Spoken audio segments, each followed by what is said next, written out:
ఈ ప్రపంచంలో ఎన్నో యుద్ధాలు జరిగాయి. రాజ్యం కోసం, అధికారం కోసం, గర్వం కోసం. కానీ ఈ యుద్ధం మాత్రం శత్రువుల మధ్య కాదు, రాజ్యం కోసం ఒకే కుటుంబంలోని ముగ్గురు అన్నదమ్ముల మధ్య జరిగే భీకర యుద్ధం. అలాంటి భయంకరమైన కథే ర్యాన్. జపాన్ దేశంలో ఒకప్పుడు హిడేటోరో అనే శక్తివంతమైన యుద్ధ నాయకుడు ఉండేవాడు. అతను సాధారణ రాజు కాదు, అతని జీవితం మొత్తం యుద్ధాలతో నిండిపోయింది. తన శత్రువులను ఒక్కొక్కరిని ఓడిస్తూ చిన్న చిన్న ప్రాంతాలను జయిస్తూ చివరకు ఒక భారీ సామ్రాజ్యాన్ని నిర్మించాడు. అతని పేరు వినగానే శత్రువులు కూడా వణికిపోతారు. అతని సైన్యం ఎంతో పెద్దది, అతని కోటలు ఎంతో బలమైనవి. అతడి మాటే ఆ రాజ్యంలో చట్టం. కానీ కాలం ఎప్పుడూ ఒకేలా ఉండదు. ఎన్నో సంవత్సరాల తర్వాత హిడేటోరో వృద్ధుడవుతాడు. భయంకరమైన యుద్ధాలలో గడిపిన శరీరం ఇప్పుడు అతని అలసటకు గురి చేస్తుంది. ఒకరోజు హిడేటోరో తన ముగ్గురు కొడుకులతో కలిసి ఒక కొండపై కూర్చొని ఉంటాడు. ఆ ముగ్గురు కొడుకులే తన భవిష్యత్తు. పెద్ద కొడుకు తారో, రెండో కొడుకు జీరో, మూడో కొడుకు సబురో. హిడేటోరా కొద్దిసేపు మౌనంగా ఆకాశాన్ని చూస్తూ ఉంటాడు. తరువాత తన కొడుకులను చూస్తూ ఒక ముఖ్యమైన విషయం చెబుతాడు. నేను ఇప్పుడు వృద్ధుణ్ణి, ఇక యుద్ధాలు చేయలేను. అందుకే ఈ రాజ్యాన్ని మీ ముగ్గురికి పంచాలని నిర్ణయం తీసుకున్నాను. ఈ మాటలు విన్న వెంటనే తారో మరియు జీరో చాలా సంతోషపడతారు. ఎందుకంటే వారు చాలా కాలంగా అధికారాన్ని కోరుకుంటున్నారు. కానీ హిడేటోరా ఒక ఉదాహరణ చూపిస్తాడు. అతను 3 కర్రలను ముగ్గురు కొడుకులకు ఇచ్చి విరగ్గొట్టమంటాడు. అవి తీసుకున్న ముగ్గురు కొడుకులు వాటిని విరగ్గొడతారు. అలాగే కొన్ని కర్రలను తీసుకొని కట్టేసి మళ్ళీ వాటిని మొదటి కొడుకైనటువంటి తారో, రెండో కొడుకైనటువంటి జీరోకి ఇస్తాడు. గుంపుగా ఉన్నటువంటి కట్టెల మోపును వాళ్ళు విరవలేరు. అది గమనించిన హిడేటోరా, ఇలానే మీ ముగ్గురు కలిసి ఉంటే మిమ్మల్ని ఎవ్వరూ విడదీయలేరు అని అంటాడు. ఆ మాటలు విన్న సబురో తన చేతిలో ఉన్న కర్రల మందను విరగ్గొట్టి కాలం ఎప్పుడూ ఒకేలాగా ఉండదు అని అంటాడు. హిడేటోరా అతన్ని అలా చూస్తూ ఉంటాడు. మనిషి మాటలు కాలంతో పాటు మారతాయి. అధికారం వచ్చినప్పుడు అన్నదమ్ములు కూడా శత్రువులవుతారు. ఈ రాజ్యాన్ని ఇలా పంచితే ఏదో ఒక రోజు మనం యుద్ధం చేసుకోవాల్సి వస్తుంది. ఈ మాటలు విన్న వెంటనే హిడేటోరా కోపంతో మండిపోతాడు. ఎందుకంటే తన జీవితంలో ఎప్పుడూ ఎదురు మాటలు వినలేదు.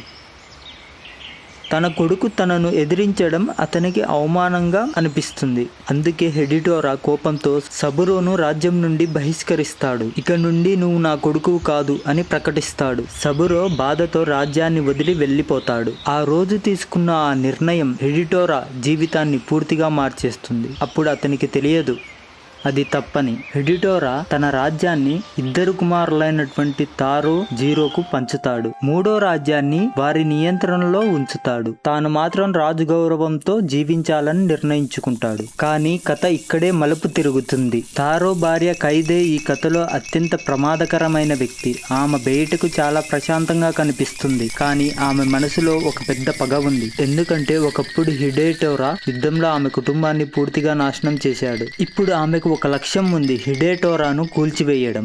ఆమె నెమ్మదిగా తారో మనసులో విషం నింపడం మొదలు పెడుతుంది. ఇప్పుడు నిజమైన రాజు నువ్వే, అయితే నీ తండ్రి ఇంకా రాజులా ఎందుకు తిరుగుతున్నాడు అని అడుగుతుంది. మొదట తారో ఈ మాటలను పట్టించుకోడు, కానీ క్రమంగా ఆ మాటలు అతని మనసులో ప్రభావం చూపుతాయి. ఇప్పుడు తారో తన తండ్రిని అవమానించడం మొదలు పెడతాడు. హిడేటోరాకు ఇచ్చిన సైన్యాన్ని తగ్గిస్తాడు, అతని గౌరవాన్ని తీసేస్తాడు. ఒకప్పుడు రాజ్యాన్ని భయపెట్టిన హిడేటోరా ఇప్పుడు తన సొంత కొడుకుల ముందు అవమానాన్ని ఎదుర్కొంటాడు. అప్పుడు అతను అర్థం చేసుకుంటాడు, రాజ్యం విడదీసి తప్పు చేశానని. కానీ అప్పటికే చాలా ఆలస్యం అయిపోయింది. ఇప్పుడు తన రెండో కుమారుడు జీరో దగ్గరికి వెళ్తాడు. అక్కడైనా గౌరవం దొరుకుతుందని ఆశిస్తాడు. కానీ అక్కడ కూడా అదే పరిస్థితి ఎదురవుతుంది. ఎందుకంటే అధికారానికి ఆకలితో ఉన్న జీరో కూడా తన తండ్రిని అంగీకరించడానికి సిద్ధంగా ఉండడు. ఇప్పుడు రాజ్యంలో కుట్రలు మొదలవుతాయి. అన్నదమ్ముల మధ్యన పోటీ పెరుగుతుంది. సైన్యాలు సిద్ధమవుతాయి మరియు పెద్ద యుద్ధం ఆరంభమవుతుంది.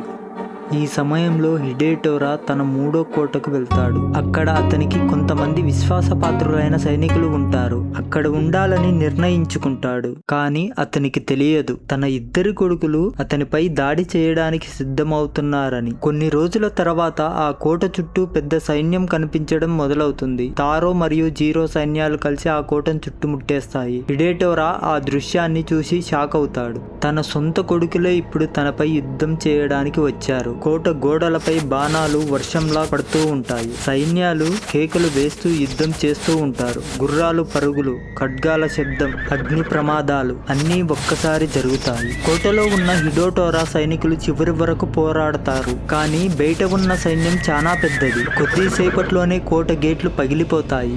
బయట ఉన్న సైన్యం కోటలోకి ప్రవేశిస్తుంది. కోటలో భారీ మారణ హోమం ప్రారంభమవుతుంది. కోటకు అగ్గి అంటుకుంటుంది. సైనికులు ఒక్కొక్కరిగా పడిపోతున్నారు. ఈ మొత్తం విధ్వంసం మధ్యలో హిడోటోరా మౌనంగా నిలబడి చూస్తూ ఉంటాడు. తన కళ్ళ ముందే తన ప్రపంచం నాశనం అవుతుంది. తాను ఎన్నో సంవత్సరాలు యుద్ధాలు చేసి నిర్మించిన రాజ్యం ఇప్పుడు తన సొంత కొడుకుల చేతుల్లో నాశనం అవుతుంది. కొద్దిసేపట్లో కోట పూర్తిగా మంటల్లో కాలిపోతుంది. హిడోటోరా అది చూసి తట్టుకోలేక నెమ్మదిగా కోట బయటకు నడుస్తాడు. అతడి చుట్టూ అగ్నిజ్వాలలు ఉన్నాయి. చనిపోయిన సైనికులు నేలపై పడి ఉన్నారు. కానీ అతను ఏమీ మాట్లాడాడు, ఏమీ చెయ్యడు. అతను కేవలం నడుస్తూ బయటకు వస్తాడు. అతడి కళ్ళల్లో ఒకే భావం కనిపిస్తుంది, శూన్యం. అతను అన్నీ కోల్పోయాడు, రాజ్యం, కోట, గౌరవం మరియు తన కుటుంబం కూడా.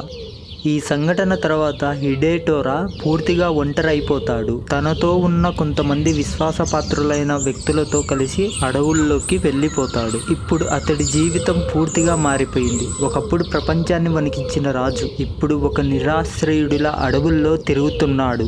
ఈ సమయంలో అతడికి మనసులో ఒక ప్రశ్న తిరుగుతుంది. నేను చేసిన యుద్ధాల ఫలితం ఇదేనా? తాను చేసిన యుద్ధాలు, తాను చంపిన ప్రజలు, తాను నాశనం చేసిన కుటుంబాలు అన్నీ ఒక్కొక్కటిగా గుర్తుకు వస్తూ ఉంటాయి.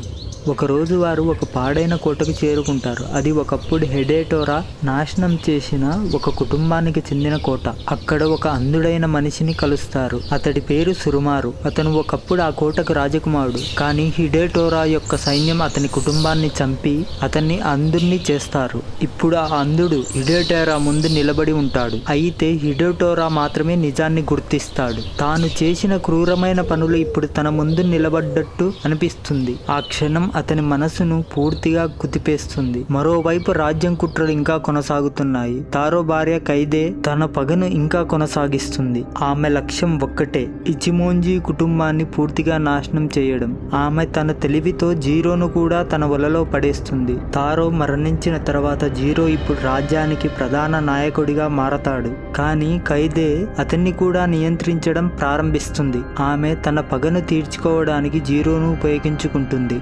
రాజ్యంలో పరిస్థితి ఇంకా ప్రమాదకరంగా మారుతుంది. ఇదే సమయంలో చిన్న కొడుకు సబురో గురించి వార్త వస్తుంది. తన తండ్రి బహిష్కరించిన తర్వాత సబురో ఒక మిత్ర రాజ్యంలో ఆశ్రయం పొందుతాడు. అక్కడి రాజు అతడి నిజాయితీని గమనించి తన కుమార్తెను సబురోకు ఇచ్చి పెళ్లి చేస్తాడు. ఇప్పుడు సబురోకు ఒక సైన్యం కూడా ఉంది. తన తండ్రి పరిస్థితి గురించి తెలుసుకున్న తర్వాత సబురో వెంటనే తిరిగి రావాలని నిర్ణయించుకుంటాడు. ఎందుకంటే అతడికి ఇంకా తన తండ్రిపై ప్రేమ ఉంది. అతను ఒక పెద్ద సైన్యంతో రాజ్యం వైపు ప్రయాణం మొదలు పెడతాడు. ఇదే సమయంలో హిడేటోరా పరిస్థితి మరింత దయనీయంగా మారుతుంది. అతను అడవుల్లో తిరుగుతూ తన గతాన్ని గుర్తు చేసుకుంటూ కొన్నిసార్లు నవ్వుతూ కొన్నిసార్లు ఏడుస్తూ ఉంటాడు. అతడి మనసు ఇప్పుడు పూర్తిగా స్థిరంగా లేదు.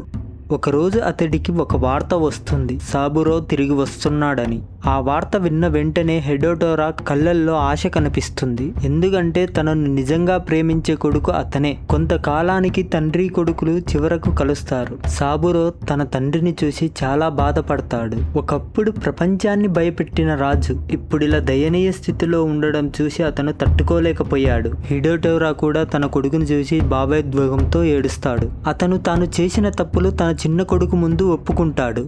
ఇద్దరూ కలిసిన ఆనందం ఎక్కువసేపు ఉండదు. ఎందుకంటే రాజ్యంలో మరో పెద్ద యుద్ధం ప్రారంభమవుతుంది. జీరో సైన్యం మరియు సబురో సైన్యం మధ్య యుద్ధం జరుగుతుంది. ఈ యుద్ధం చాలా భయంకరంగా ఉంటుంది. చివరకు సబురో సైన్యం విజయం సాధించినట్టు కనిపిస్తుంది. కానీ ఆ సమయంలో ఒక విషాద సంఘటన జరుగుతుంది. ఒక శత్రు సైనికుడు దూరం నుంచి కాలుస్తాడు. అది నేరుగా వచ్చి సబురోకు తాకుతుంది. అతను నేలపై పడిపోతాడు. ఈ దృశ్యం చూసిన హిడేటోరా గుండె పగిలిపోతుంది. తన జీవితంలో నిజంగా ప్రేమించిన కొడుకు ఇప్పుడు తన కళ్ళ ముందే చనిపోతున్నాడు. హిడేటోరా బాధను తట్టుకోలేక కేకలు వేశాడు. కొంతసేపటికి సబురో ప్రాణాలు కోల్పోతాడు. ఈ సంఘటన హిడేటోరాను పూర్తిగా కూలదోస్తుంది. అతను తన కొడుకును చేతిలో పట్టుకుని ఏడుస్తాడు. కొన్ని క్షణాల తర్వాత హిడేటోరా గుండె కూడా ఆ బాధను తట్టుకోలేక ఆగిపోతుంది. ఇలా ఒకప్పుడు శక్తివంతమైన రాజుగా ఉన్న హిడేటోరా జీవితం ముగుస్తుంది. రాజ్యం నాశనమయ్యింది, కుటుంబం నాశనమైంది, చివరకు మిగిలింది వేదన మాత్రమే. ఈ కథ మనకు ఒక గుణపాఠాన్ని చెబుతుంది. యుద్ధాలతో నిర్మించిన రాజ్యం చివరకు శాంతిని ఇవ్వదు. అధికారం కోసం చేసిన నిర్ణయాలు మనల్ని మన కుటుంబం నుంచి కూడా దూరం చేస్తాయి. ఇదే రాన్ సినిమా యొక్క విషాదమైన కథ.